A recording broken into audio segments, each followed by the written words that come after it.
Thank you, Mr. Chairman, and thank you to each of you for your leadership. I appreciate all that you do as we're talking about mental health and ways that we can be there for our men and women in uniform and their families. I think we recognize that there are different ways that we can reach out and provide a level of services. I've been really pleased with the Healing Arts program that was begun a couple years ago, this partnership between the NEA, between DOD, the VA, our state arts programs. We started out with 4 different sites. We're now up to 11, I understand.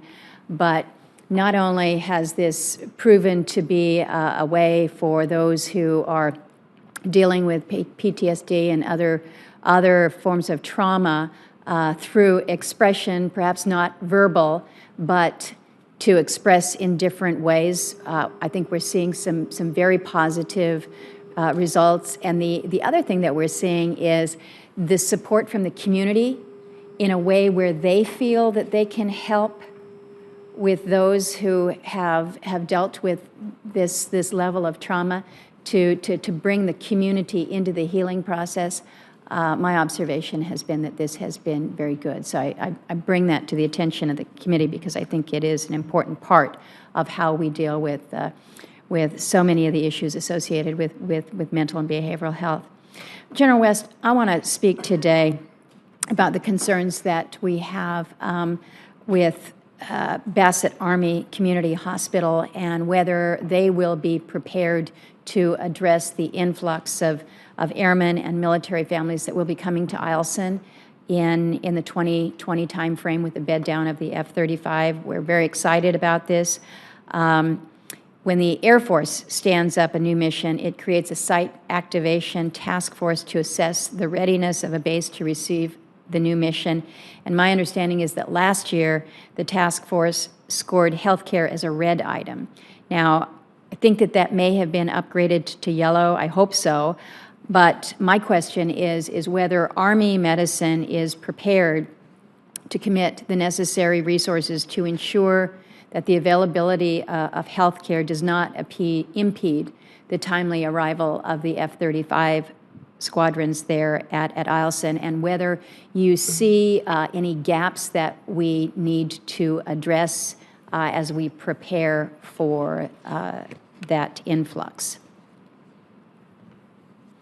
Yes, Senator, thank you for the question. And we are excited as well to support any expansions that our nation needs. And so for the medical care for those service members and their families is very important to us as well. And so as part of that, and I know working with the Air Force, when we're given a demand signal of what's required, that kind of energizes us and mobilizes us to ensure that we've got the end strength to place in those areas and to, if we need to increase construction at the facility or any type of other things to accommodate additional end strength, we'll definitely work on that.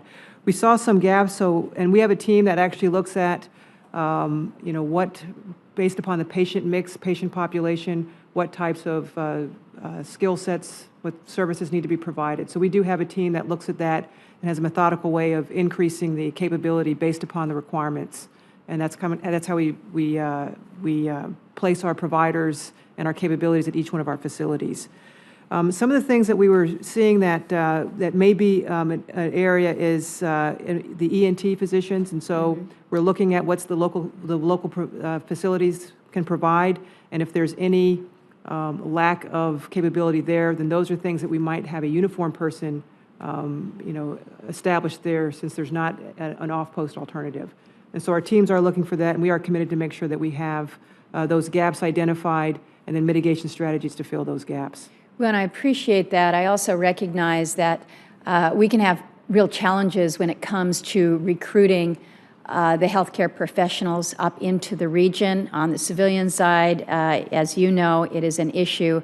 But again, I think we've got some lead time here, and if we've identified where those gaps are, we can be working to try to address it. I don't know, General Eidinger, if you have anything further you'd like to add to that. Yes, Senator. In regards to the mission change at Eielson, we're tracking the findings of the SATAF, and we are working with the Air Force A1 and the programmers. So we see the projected population growth in terms of military population, and we are programming the resources into the Eielson Medical Group to be able to support the primary care requirements. We're going to flow bioenvironmental engineers into Eielson early. They're going to come in during this coming fiscal year so that they can put the occupational health programs in place that are associated with the F-35 mission. Okay. And we are working with the Army, and we work together. We have a good deal of joint staffing between Army and Air Force hospitals, and anything that we can do to assist a shortfall that they may be struggling with, we'll look to see if we can contribute to the solution as well. Appreciate that. I've got two more questions here before my time is up. And Senator Blunt raised the issue of how we ensure that we maintain sufficiency when we perhaps do not have the volume of surgical procedures. We've, again, raised this issue in Alaska. Difficulty to keep or to find the specialists assigned to Alaska to maintain the currency that the healthy soldier population in Fairbanks doesn't present any medical challenges as the populations available to the Army doctors in some of the larger cities across the country face. Now, there's been a proposal that would allow Army specialists to consult on Indian Health Service cases, which are a little more challenging than you might see at Bassett. The question then presents itself about reimbursement, and it seemed to kill off the idea. But given the discussion that you've had today with the focus on increased partnerships, affiliation agreements, to help maintain sufficiency, to really be supportive. Is this an idea that may now have some currency? Because if it's just an issue of reimbursement, we have worked certainly with the VA and the IHS to figure out how we can deal with reimbursement. Is this something that you think we can start exploring? Yes, Senator, and I understand now that there are opportunities for the providers there to actually provide care to that population, again, on a reimbursable basis. So, but looking at any ways that we can increase the workload of our providers to increase their readiness, we would definitely want to explore. The one concern I know that the Army had about the pilots that went on for a period of time without reimbursement would be difficult to sustain that, to sustain the personnel and the infrastructure. And that would become an unfunded requirement, which would be potentially not reimbursed, which would put our funding of our other facilities, all the facilities at risk, because we'd have to find a way to cover that unfunded requirement. But as far as the concept of getting those opportunities to increase the readiness of our providers, absolutely.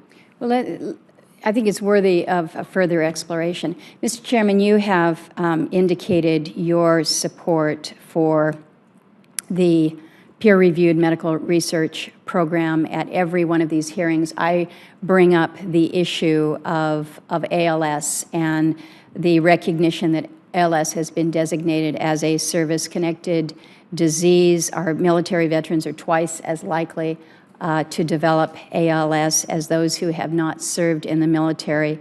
I have been a firm advocate of making sure that we can continue this focus, and certainly would encourage this support. I'm not convinced that there's enough research that's being done right now through this program.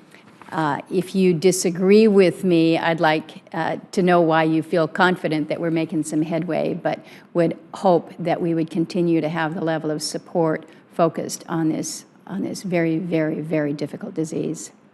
Absolutely, Senator, and we really do appreciate the support for this. And our researchers at the Medical Research and Materiel Command have actually made headway, made some progress, and the $69.4 million that was provided, has been provided since FY07 has actually funded 62 projects from the country's leading researchers. And so this is not just MRMC, this is on multiple fronts.